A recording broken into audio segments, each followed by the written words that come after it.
Hello everyone, welcome back to my YouTube channel all in one life Kannada vlogs. So ಇವತ್ತು ನಾನಿಲ್ಲಿ ಬೆಂಡೆಕಾಯಿಂದ ಒಂದು recipe ಮಾಡೋದು ತೋರಿಸ್ತಾ ಇದ್ದೀನಿ. ಅಂದರೆ ಬೆಂಡೆಕಾಯಿ ಗೊಜ್ಜು ಅವ್ರ ಪಲ್ಯ ಏನಾದರೂ ಅನ್ಬೋದು. ತುಂಬ ಟೇಸ್ಟಿ ಅಂದರೆ ತುಂಬ ಟೇಸ್ಟಿಯಾಗಿರುತ್ತೆ. ಒನ್ ಟೈಮ್ ಟ್ರೈ ಮಾಡಿ. ಸೊ ನಾನಿಲ್ಲಿ ಒಂದು 1/4 kg ಬೆಂಡೆಕಾಯಿ ತೊಗೊಂಡಿದ್ದೀನಿ. ಅದನ್ನು ಈ ಥರ ಅಂದರೆ ಉದ್ದುದ್ದಕ್ಕೆ ಕಟ್ ಮಾಡಿ ಇಟ್ಕೊಂಡಿದ್ದೀನಿ. ಅಂದರೆ ರೌಂಡಕ್ಕಲ್ಲ, ಸ್ವಲ್ಪ ಉದ್ದುದ್ದು ಕಟ್ ಮಾಡ್ಕೊಬೇಕು. ಇವಾಗ ಇದಕ್ಕೆ ಮ್ಯಾರಿನೇಷನ್ ಮಾಡೋಣ.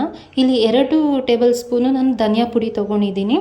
ಆಮೇಲೆ ಒಂದು 3/4 ಸ್ಪೂನಷ್ಟು ಅಚ್ಚ ಖಾರದ ಪುಡಿ. ಸೊ ಇದು ಸ್ವಲ್ಪ ಖಾರ ಇದೆ, ಅದಕ್ಕೆ 3/4 ಸ್ಪೂನ್ ಹಾಕ್ಕೊತಾ ಇದ್ದೀನಿ. ನಿಮ್ಮ ಖಾರದ ತಕ್ಕಂಗೆ ನೀವು ಹಾಕ್ಕೊಬೋದು. ಆಮೇಲೆ ನಾನಿಲ್ಲಿ ಒಂದು ಪಿಂಚ್ ಅಂದರೆ ಒಂದು ಸ್ವಲ್ಪ ಅರಿಶಿನ ಆ್ಯಂಡ್ ಇದು ಗರಂ ಮಸಾಲ, ಸೊ ಇದನ್ನು ಹಾಕ್ಕೊಳ್ತಾ ಇದ್ದೀನಿ. ಮಸಾಲ ಇಲ್ಲೊಂದು ಅರ್ಧ ಸ್ಪೂನ್ ಹಾಕ್ಕೊಂಡಿದ್ದೆ. ಆಮೇಲೆ ರುಚಿಗೆ ತಕ್ಕಷ್ಟು ಉಪ್ಪು. ಹಾಗೆ ಇದಕ್ಕೆ ನಾನು ಜೀರಾ ಪೌಡರ್ ಹಾಕ್ತಾಯಿದ್ದೀನಿ. ಸೊ ನೋಡ್ತಿರ್ಬೋದು ಇಲ್ಲಿ ಜೀರಾ ಪೌಡರ್ ಇದೊಂದು ಅರ್ಧ ಸ್ಪೂನಷ್ಟು ಹಾಕ್ಕೊಂಡು ಫುಲ್ಲು ಮಿಕ್ಸ್ ಮಾಡ್ಕೊಬೇಕು. ಅಂದರೆ ಎಲ್ಲ ಬೆಂಡೆಕಾಯಿಗೂ ಅದು ಏನು ಮಸಾಲ ಇದೆ ಎಲ್ಲ ಹಿಡಿಬೇಕು. ಇಲ್ಲಿ ನಾನು ಒಂದು 2 ಸ್ಪೂನಷ್ಟು ಆಯಿಲ್, ಅಂದರೆ ನೀವು ಏನು ಅಡುಗೆಗೆ ಬಳಸ್ತೀರಲ್ಲ ಅದೇ ಆಯಿಲ್, ಕುಕ್ಕಿಂಗ್ ಆಯಿಲ್ ಹಾಕ್ಕೊಂಡು ಚೆನ್ನಾಗಿ ಮಿಕ್ಸ್ ಮಾಡ್ಕೊಳ್ತಾ ಇದ್ದೀನಿ ಮ್ಯಾರಿನೇಷನ್ಗೆ. ಸೊ ಬೆಂಡೆಕಾಯಲ್ಲಿ ಹಲವಾರು ರೀತಿ ರೆಸಿಪೀಸ್ ಮಾಡ್ಬೋದು. ಅದರಲ್ಲಿ ಇದು ಬಂದು ಅನ್ನಕ್ಕೆ, ಚಪಾತಿಗೆ, ದೋಸೆಗೆ ಎಲ್ಲದಕ್ಕೂ ತುಂಬ ಚೆನ್ನಾಗಿರುತ್ತೆ. ಬಿಸಿ ಬಿಸಿ ಅನ್ನಕ್ಕೆ ಈ ಥರ ಬೆಂಡೆಕಾಯಿ ಪಲ್ಯ ಮಾಡಿಕೊಂಡು ಗೊಜ್ಜು ಮಾಡ್ಕೊಂಡು ತಿಂತಾಯಿದ್ರೆ ತುಂಬ ಅಂದರೆ ತುಂಬ ರುಚಿಯಾಗಿರುತ್ತೆ. ಒಂದ್ಸಲಿ ಟ್ರೈ ಮಾಡಿ ಹೇಳಿ ಹೆಂಗೆ ಬಂತು ಅಂತಂದು. ಸೊ ಇದು ಮಿಕ್ಸ್ ಆಯಿತು, ಮ್ಯಾರಿನೇಷನ್ಗೆ ಪಕ್ಕಕ್ಕೆ ಇಡ್ತಾಯಿದ್ದೀನಿ.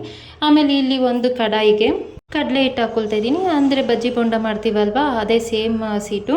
ಅಲ್ಲೊಂದು 2 ಸ್ಪೂನ್ ಹಾಕ್ಕೊಂಡು, ಅಂದರೆ 1/4 kg ಬೆಂಡೆಕಾಯಿಗೆ 2 ಸ್ಪೂನ್ ಸಾಕು. 2 ಸ್ಪೂನ್ನ ಬಿಸಿ ಮಾಡ್ಕೊಳ್ತಾ ಇದ್ದೀನಿ. ಲೋ ಫ್ಲೇಮಲ್ಲಿ ಇಟ್ಕೊಂಡು ಬಿಸಿ ಮಾಡ್ಕೊಬೇಕು. ಅಂದರೆ ಅದೊಂಚೂರು ಕಲರ್ ಚೇಂಜ್ ಆಗೋವರೆಗೂ ಸೊ ಕೈ ಆಡಿಸ್ತಾನೆ ಇರಬೇಕು, ಇಲ್ಲಾಂದರೆ ತಳ ಹಿಡಿದು ಬಿಡುತ್ತೆ. ನೋಡ್ತಾ ಇರ್ಬೋದು ಇಲ್ಲೊಂಚೂರು ಕಲರ್ ಚೇಂಜ್ ಆಗ್ತಾಯಿದೆ. ಸೊ ಇನ್ನೊಂದು ಸ್ವಲ್ಪ ಆದರೆ ಸಾಕು. ಸೊ ಇವಾಗ ಆಫ್ ಮಾಡಿದ್ದೀನಿ ಫ್ಲೇಮು. ಸೊ ನೋಡ್ತಿರ್ಬೋದು ಇಷ್ಟಾದರೆ ಸಾಕು. ಈ ಥರ ಒಂದು ಸ್ವಲ್ಪ ಬಿಸಿ ಮಾಡಿಕೊಂಡು ಸೇಮ್ ಅದೇ ಕಡಾಯಿಗೆ ಒಂದು 3ರಿಂದ 4 ಸ್ಪೂನಷ್ಟು ಎಣ್ಣೆ ಹಾಕ್ಕೊಳ್ತಾ ಇದ್ದೀನಿ. ಸೊ ಎಣ್ಣೆ ಬಿಸಿ ಆದಮೇಲೆ ಸಾಸಿವೆ ಒಂಚೂರು ಚಿಟಪಟ ಅನ್ನೋ ಟೈಮಲ್ಲಿ ಸ್ವಲ್ಪ ಜೀರಿಗೆ, ಅಂದರೆ ಒಂದು 1/4 ಸ್ಪೂನಷ್ಟು ಜೀರಿಗೆ ಹಾಕ್ಕೊಳ್ತಾ ಇದ್ದೀನಿ. ಹಾಗೆ ಇಲ್ಲಿ ಒಂದು ಪಿಂಚಷ್ಟು ಹಿಂಗೆ ಹಾಕ್ಕೊಳ್ಬೇಕು. ಸೊ ಹಿಂಗೆ ಬೇಡ ಅನ್ನೋರು ಸ್ಕಿಪ್ ಸಹ ಮಾಡ್ಬೋದು, ಹಾಕಲೇಬೇಕು ಅಂತ ಏನಿಲ್ಲ. ಹಾಕಿದ್ರೆ ಒಂದು ಸ್ವಲ್ಪ ರುಚಿ ಇರುತ್ತೆ ಅಷ್ಟೇ. ಆಮೇಲೆ ಸ್ವಲ್ಪ ಕರಿಬೇವು ಹಾಕ್ಕೊಳ್ತಾ ಇದ್ದೀನಿ. ಇಲ್ಲಿ ನಿಮಗೆ ಬೇಕು ಅಂದರೆ ಬೆಳ್ಳುಳ್ಳಿನ ಜಜ್ಜಿಬಿಟ್ಟು ಸಹ ಹಾಕೊಬೋದು. ನಾನಿವತ್ತು ಬೆಳ್ಳುಳ್ಳಿ ಏನು ಉಪಯೋಗಿಸ್ತಿಲ್ಲ. ಹಾಗೆ ಮ್ಯಾರಿನೇಷನ್ ಮಾಡಿಕೊಂಡಿರೋಂಥ ಬೆಂಡೆಕಾಯಿನೂ ಅದರಲ್ಲಿ ಹಾಕ್ಕೊಂಡು ಚೆನ್ನಾಗಿ ಫ್ರೈ ಮಾಡ್ತಾಯಿದ್ದೀನಿ. ಅಂದರೆ ಆ ಮಸಾಲೆ ಏನಿದೆ ಅದು ಆಯಿಲಲ್ಲಿ ಮಿಕ್ಸ್ ಆಗಬೇಕು. ಸೊ ಅಂದರೆ ನಾವು ಒಗ್ಗರಣೆ ಹಾಕಿರೋದೆಲ್ಲ ಆ ಬೆಂಡೆಕಾಯಿಗೆ ಹಿಡಿಬೇಕು. ಆ ಥರ ಒಂದು ಮಿಕ್ಸ್ ಕೊಟ್ಬಿಟ್ಟು ಒಂದು 2ರಿಂದ 3 ನಿಮಿಷ ಬೇಯೋದಕ್ಕೆ ಬಿಟ್ಟಿದೆ. ಮತ್ತು ಮಧ್ಯದಲ್ಲಿ ಒಂದು ಸ್ವಲ್ಪ ಕೈ ಆಡ್ತಾ ಇರಬೇಕು. ಯಾರೆಲ್ಲ ನನ್ನ ವೀಡಿಯೋಸ್ ನೋಡ್ತಿದ್ದೀರಾ ಪ್ಲೀಸ್ ಸಬ್ಸ್ಕ್ರೈಬ್ ಆಗಿ, ಒಂದು ಲೈಕ್ ಮಾಡಿ, ಶೇರ್ ಮಾಡಿ, ಕಮೆಂಟ್ ಮಾಡಿ, ಸಪೋರ್ಟ್ ಮಾಡಿ. ಈ ಥರ ಮಧ್ಯದಲ್ಲಿ ಮಿಕ್ಸ್ ಮಾಡ್ಕೊಬೇಕು. ಸ್ವಲ್ಪ ಅಂದರೆ ಲೈಟಿಗೆ ಎಣ್ಣೆ ಬಿಡಬೇಕು. ಇಷ್ಟು ಆದಮೇಲೆ ನಾವು ಆಗಲೇ ಹುರಿದಿಟ್ಕೊಂಡಿದ್ವಲ್ಲ ಕಡಲೆ ಹಿಟ್ಟು, ಅದನ್ನು ಹಾಕ್ಕೊಬೇಕು. ಸೊ ಹಾಕ್ಕೊಂಡು ಇದನ್ನು ಒಂದು ಸ್ವಲ್ಪ ಮಿಕ್ಸ್ ಮಾಡಬೇಕು. ಅಂದರೆ ಆ ಕಡಲೆ ಹಿಟ್ಟು ಏನು ಹಾಕಿದ್ದೀವಿ ಅದೆಲ್ಲ ಸೇಮ್ ಬೆಂಡೆಕಾಯಿಗೆ ಹಿಡ್ಕೊಳ್ಳೋ ಆ ಥರ ಮಿಕ್ಸ್ ಮಾಡಿ, ಇದು ಇವಾಗ ಕಡಲೆಕಾಯಿ ಹಸಿಟ್ಟು ಏನಿದೆ ಅದೊಂದು ಸ್ವಲ್ಪ ಲೈಟಿಗೆ ಬಿಟ್ಕೊಬೇಕು, ಅಲ್ಲಿವರೆಗೂ ಫ್ರೈ ಮಾಡಬೇಕು. ಕಡಲೆಕಾಯಿ ಒಂದು 90% ಬೆಂದಿದ್ದಾಗ ನಾವು ಈ ಪೌಡರ್ ಹಾಕ್ಕೊಬೇಕು.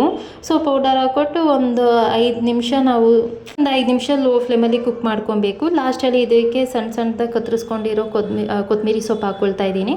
ಹಾಕ್ಕೊಂಡು ಎಲ್ಲನೂ ಚೆನ್ನಾಗಿ ಮಿಕ್ಸ್ ಮಾಡ್ಕೊಬೇಕು. ಇಲ್ಲಿ ಒಂದು 2 ನಿಮಿಷ ಅದು ಮತ್ತು ಕುಕ್ ಆದರೆ ಸಾಕು.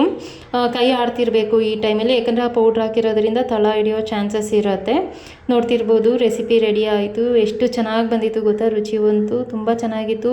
ಒಂದ್ಸಲಿ ಟ್ರೈ ಮಾಡಿ, ಮನೇಲಿರೋರೆಲ್ಲ ತುಂಬ ಇಷ್ಟಪಟ್ಟು ತಿಂತಾರೆ. ಬಿಸಿ ಬಿಸಿ ಅನ್ನಕ್ಕಂತೂ ತುಂಬ ಚೆನ್ನಾಗಿರುತ್ತೆ. ಒಮ್ಮೆ ಟ್ರೈ ಮಾಡಿ ಹೇಗೆ ಬಂತು ಅಂತಂದು ಕಮೆಂಟ್ ಮಾಡಿ. Thank you all, bye.